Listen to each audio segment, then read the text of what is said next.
to reliable statistical data required to report on our progress.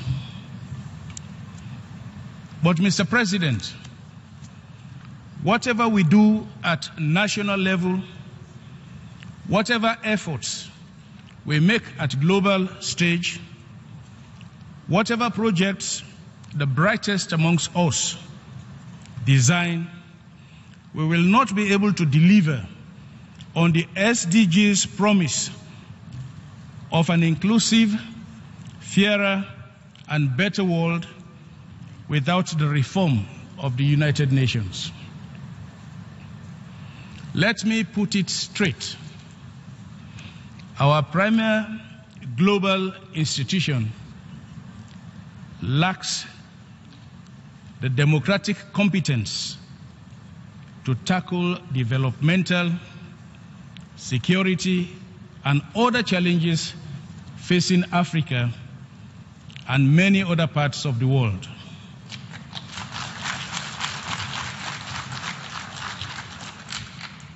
Without strong African voices at the highest level of our premier global decision-making body, without the energetic voices of the region with the largest number of young people, without the decisive contribution of the continent that is mostly affected by the Security Council decisions, no resolution preferred to our challenges by the United Nations will be sustainable, inclusive, and lasting.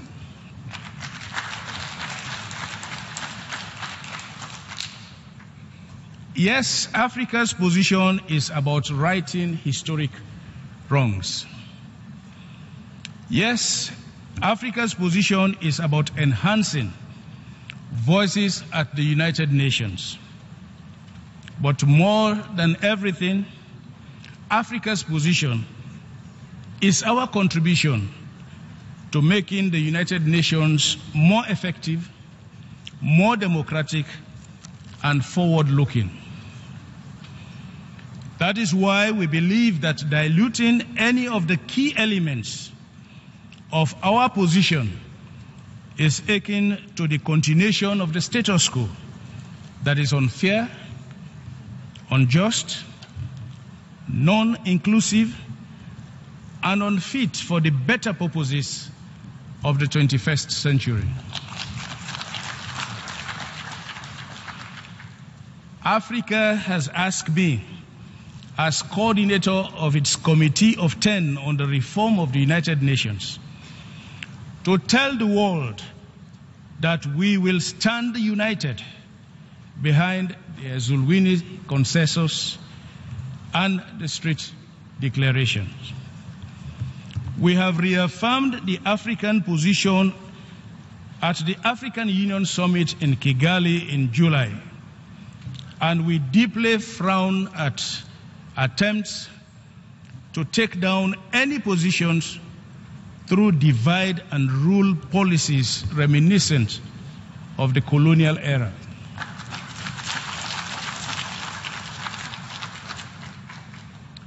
Mr. President,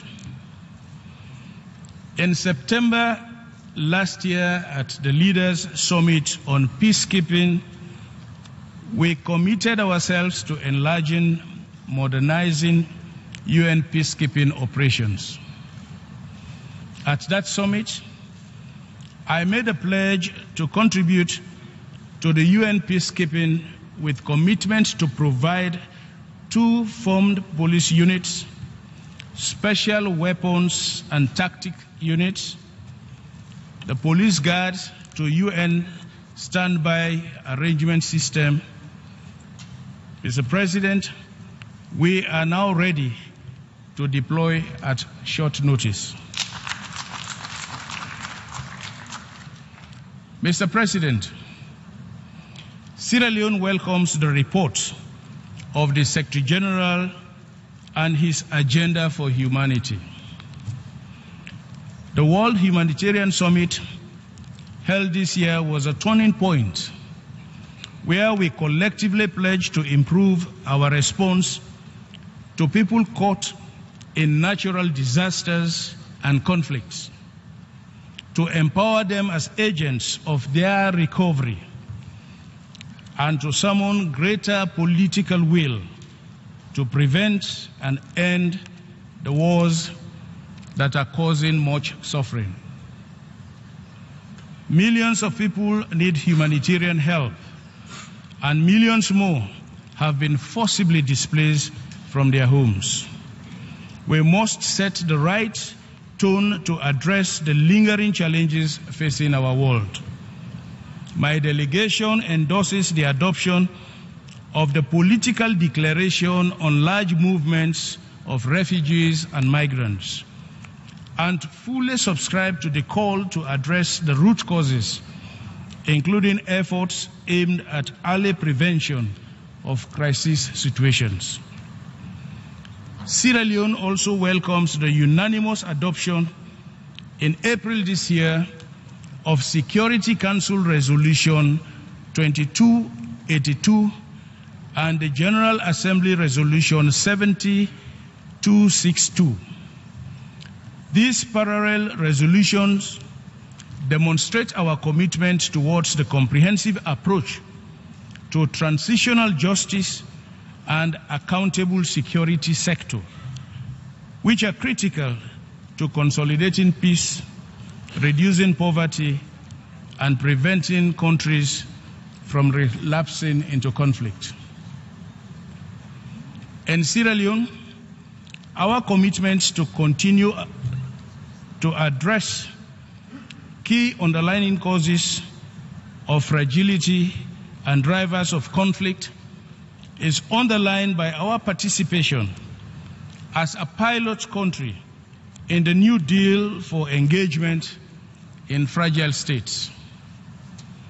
And being the current chair of the G7 Plus group of fragile states, Sierra Leone pays great attention to incorporating SGD 16.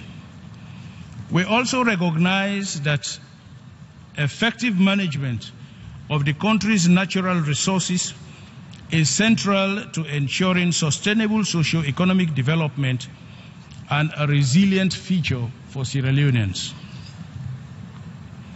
My government remains committed to good governance and will continue to build upon our post-conflict peace building and democratic gains. By further strengthening our democratic institutions and by accessing and providing a level playing field in the justice sector. That is why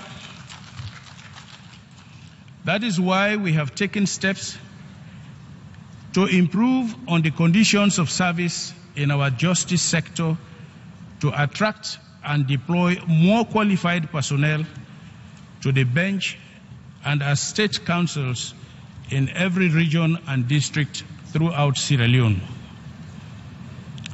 We established the Legal Aid Board to ensure that every indignant person have legal representation, that there is no one in our correctional service with an indictment, that the cases in the courts are speedily heard and justice is served fairly. Those strides are significant in our journey to attaining a resilient and inclusive Sierra Leone. They remain the bedrock of our aspiration to becoming a middle-income country by 2035.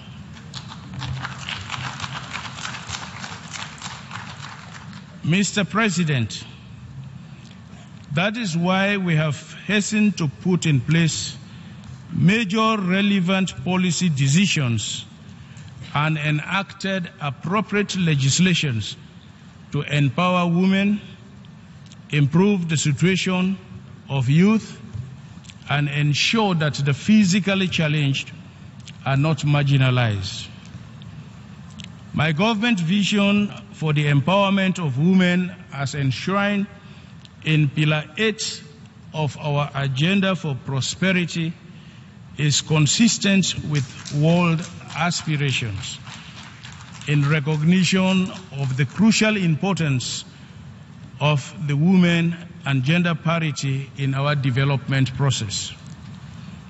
Most of my government's programs are youth-oriented, ranging from education to health, community development, and employment. Efforts in addressing youth empowerment and employment remain at the heart of our agenda for prosperity. My government has also made a record number of appointments of youths and women into top-level decision-making positions, including ministerial, ambassadorial, and leadership posts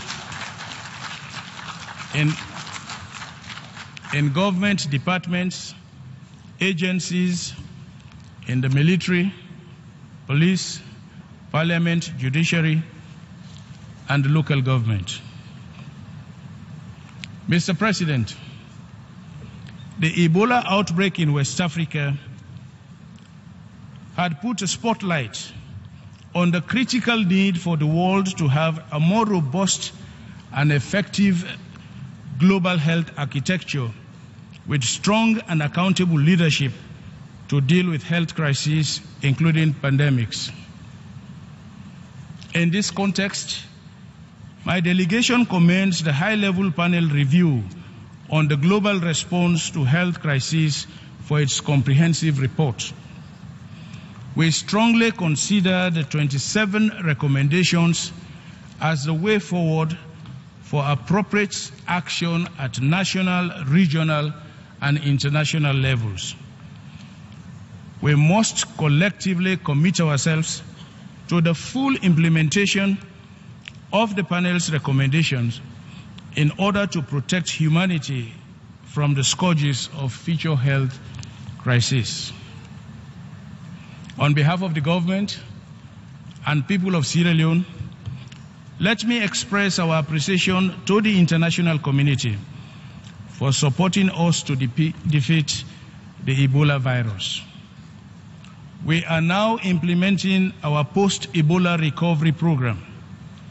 We applaud the support we have received, but we still face enormous resource gaps. I would therefore like to remind our bilateral friends and the international community to fulfill their pledges to our recovery program. Mr. President, though we contribute nothing to global warming, Sierra Leone is the third most vulnerable country to the effects of climate change. Dealing with climate change is therefore an urgent life and death matter for us. That is why we welcome the Paris Agreement. We will implement its provisions in Sierra Leone.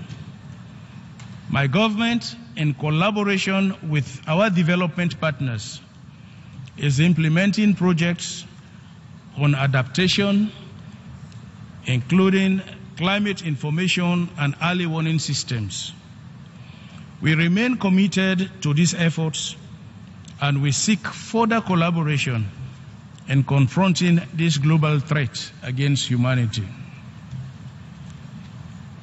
Mr. President, as we move into the implementation of the first phase of the SDGs, we must remember that fragile states were unable to make remarkable progress in the implementation of the MDGs, largely owing to the absence of peace, justice, and effective state institutions.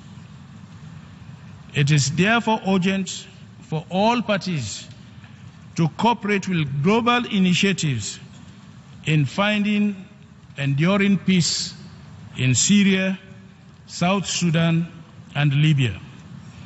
This is why the world must accelerate its efforts in resolving the Israel-Palestinian conflict, in fighting terrorism, and in stemming the dangerous escalations in the arms race. We cannot sustain this world with bombs and unending threats to war.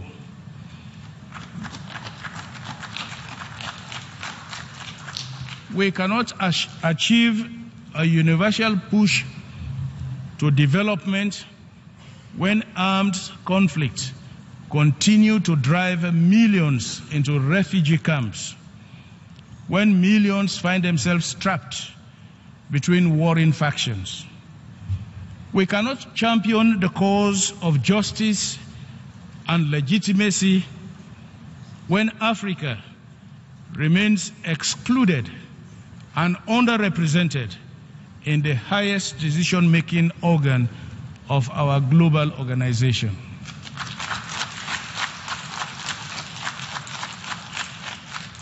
The reforms must start here, and they must with deliberate and enduring.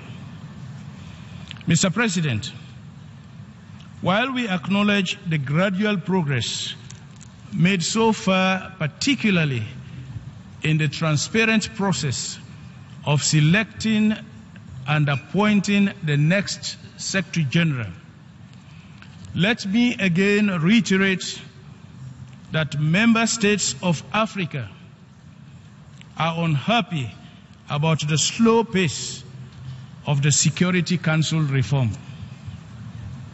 Concluding, let me once again re-echo Africa's strong concern over the continuous failure of the UN to adopt measures, including text-based negotiations that will lead to a comprehensive and early reform of the Security Council to reflect contemporary realities.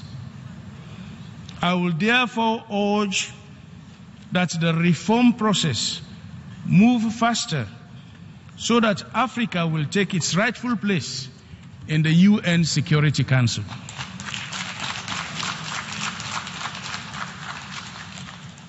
The UN must move with the times and must do so by effecting the relevant reforms.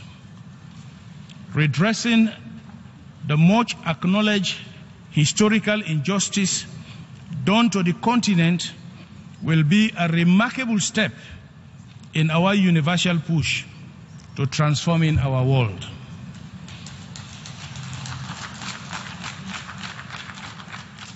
We cannot effectively deal with the evolving challenges of our time if we continue to hold on to the edicts and structures established 71 years ago. The equitable geographical representation with attendant privileges in the membership of the Security Council will only make it more legitimate, representative, effective, transparent, and accountable. I thank you for your attention.